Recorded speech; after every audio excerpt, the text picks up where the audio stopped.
మరి రక్షణ ఎలా కలుగుతుందంటే మళ్ళీ వాక్యము ద్వారానే. నికోదేము చెప్పాడు, ఒకడు కొత్తగా తిరిగి జన్మించకపోతే దేవుని రాజ్యములో ప్రవేశింపలేదన్నాడు. కొత్తగా ఎలా జన్మించాలయ్యా? ముసలివాడైన మనుషుడు ఎలాగ తల్లి గర్భంలోకి వెళ్ళి మళ్ళీ పుడతాడు అని. మరి ఆ రకంగా కాదు పుట్టడం. ఒకడు నీటి మూలముగా ఆత్మ మూలముగా జన్మించాలి. దేవునికి స్తోత్రం కలుగును గాక. యాకోబు పత్రిక 1వ అధ్యాయము 18వ వచనము చూడండి దయచేసి.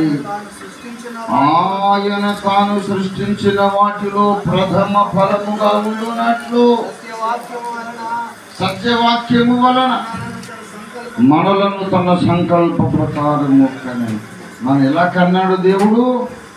తన వాక్యము వలన కన్నాడు. అందరూ చెప్పండి, ఎలా కన్నాడు? వాక్యము ద్వారా కన్నాడు. దేవునికి స్తోత్రం కలుగును గాక. 1 పేతురు 1:22 చదవండి దయచేసి. 1 పేతురు, మీరు క్షయబీజము నుండి కాక శాశ్వత జీవము కలిగిన దేవుని వాక్యమూలముగా అక్షయ బీజము నుండి పుట్టించబడిన వారు. ఏమండి, మీరు దేవుని వాక్యమని అక్షయ విత్తనానికి పుట్టారు. దేవుని స్తోత్రం కలుగును గాక. 1 యోహాను పత్రిక 3:9 చూడండి దయచేసి. 1 యోహాను 3:9.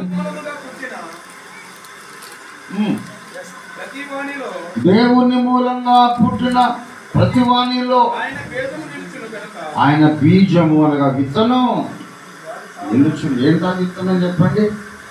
వాక్యం అనే విత్తనం.